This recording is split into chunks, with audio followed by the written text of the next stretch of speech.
Welcome to the channel Flying Meditator with another beautiful episode of Vasishtha. Today in this episode, we'll understand why Vasishtha got upset with Rama's question. So fasten your seatbelt and get ready to fly. Shri Gurubhyo Namaha Harihi Om.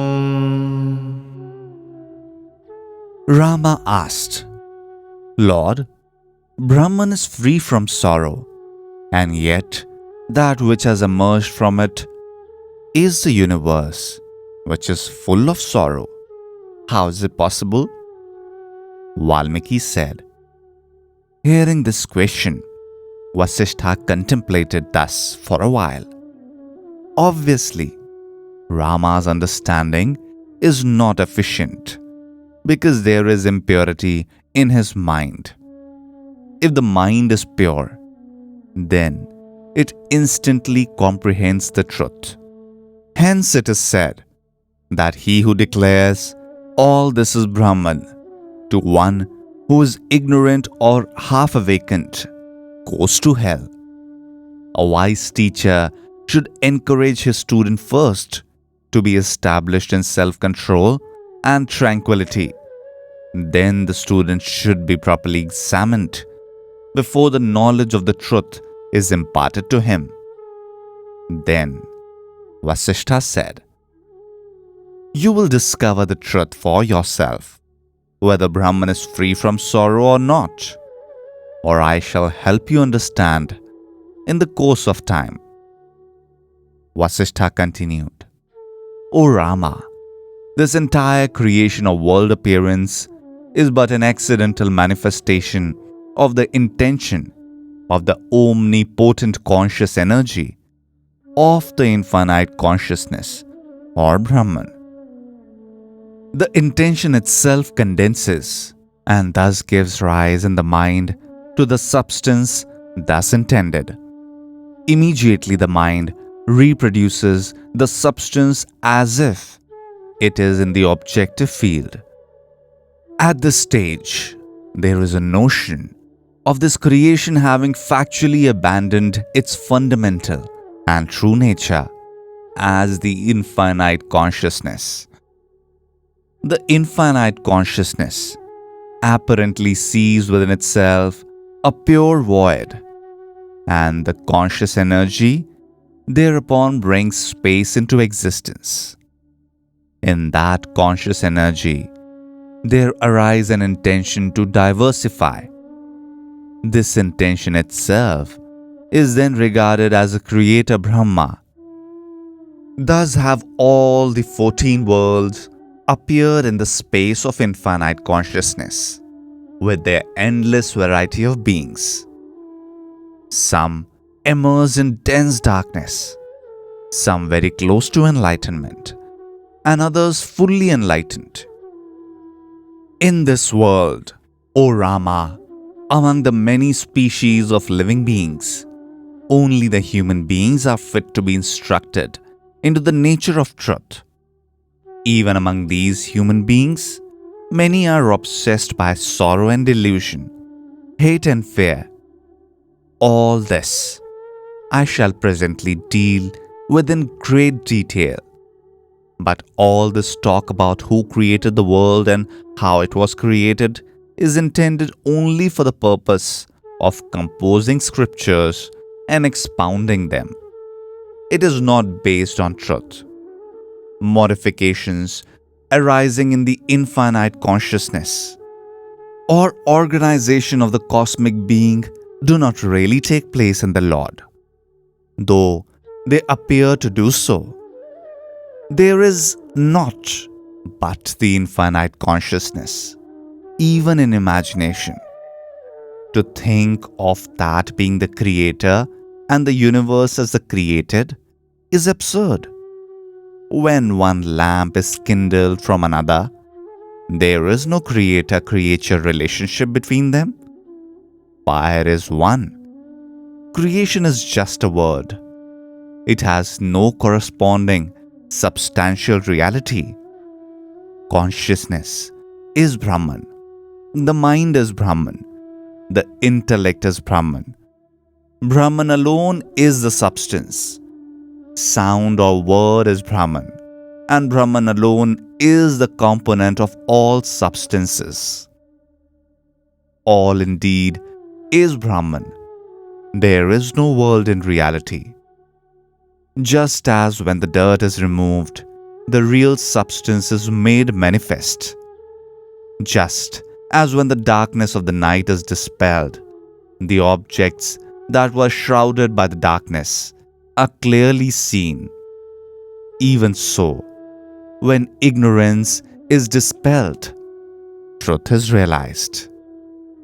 Rama asked, Lord, how could there be even an intention to diversify in the infinite consciousness? Vasishtha said, O Rama, you will see the beauty of the truth in my statements when you attain the vision of truth. Descriptions of creation, etc., are given in the scripture for the purpose of instructing disciples.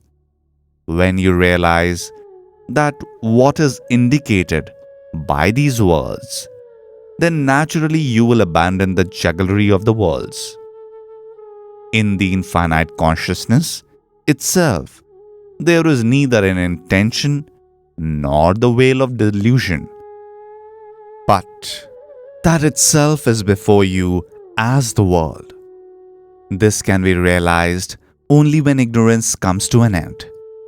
Ignorance will not cease except with the help of instruction, which rests in the use of these words and description. This ignorance seeks to destroy itself and hence seeks the light of true knowledge. Weapons are destroyed by weapons. Dirt gets cleaned by dirt. Poison cures poison. Enemies are destroyed by other enemies. Even so, this Maya rejoices when it is destroyed. The moment you become aware of this Maya, it vanishes. This ignorance will not go away without self-knowledge, and self-knowledge arises only when the scriptures are studied deeply.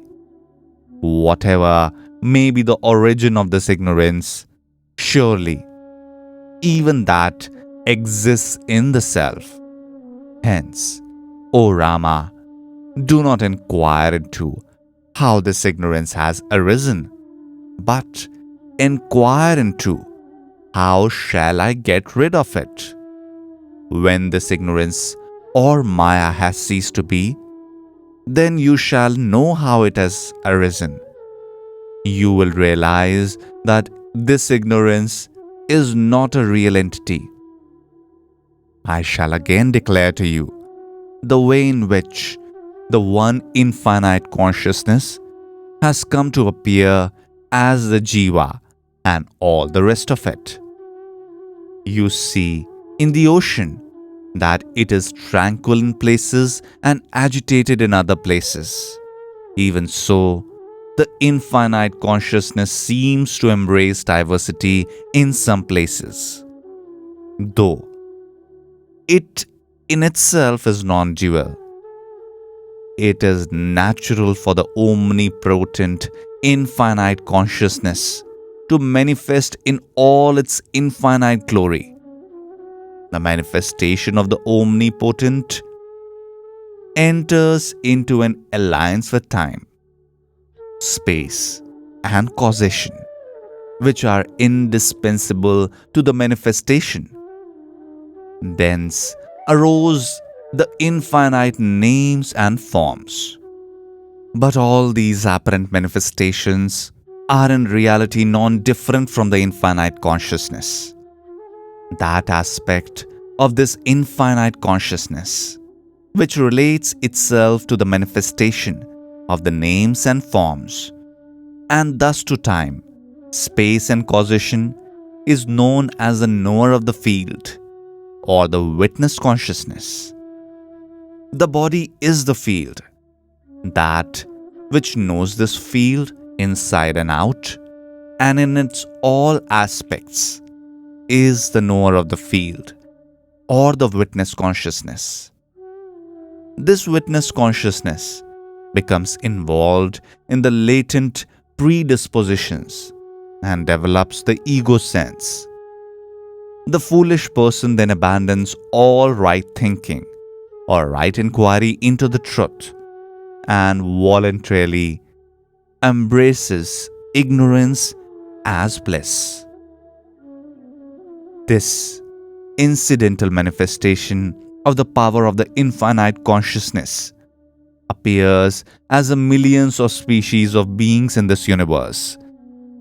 These countless beings are caught up in their own mental conditioning. They are found in every country and in every place in this universe. And they are in every conceivable kind of situation. Some of them are part of the new creation in this epoch. Others are more ancient. Some have incarnated just a couple of times. Others have had countless incarnations. Some are liberated. Others are sunk in dreadful suffering. Some are celestials. Some are demigods. And others are the deities presiding over this manifested universe. Some others are demons. Others are goblin. Some are members of the four castes of human beings. And others are members of primitive, uncivilized tribes. Some of them are in the form of herbs and grass. Others appear as roots, fruit, and leaves. Some are in the form of creepers, and some are living as flowers. Some are kings and their ministers, clad in royal robes. Others are clad in rags and bark of trees. Some are snakes, and others are insects. Others are animals like lions, tigers, etc. Some are birds. Others are elephants and donkeys. Some are prosperous. Others are in adverse circumstances. Some are in heaven. Others are in hell. Some are in the region of stars. Others are in the holes of dying trees. Some live amongst the liberated sages. Others are already liberated sages who have risen above the body consciousness. Some are endowed with enlightened intellect. Some are extremely dull. O Rama, just as in this universe, there are countless beings of various species. In other universes too, there are similar beings with different bodies suited to those universes. But all of them are bound by their own mental conditioning. These beings roam this universe, sometime uplifted, sometime degraded, and death plays with them as with a ball. Bound to their own countless desires and attachments, and limited by their own mental conditioning, they migrate from one body to another. They will continue to do so till they perceive the truth concerning their own self, which is infinite consciousness. After attaining this self-knowledge, they are liberated from the delusion, and they do not return to this plane of birth and death anymore. At this stage, the 9th day came to an end, and the assembly dispersed. With this, we finish today's chapter. See you again.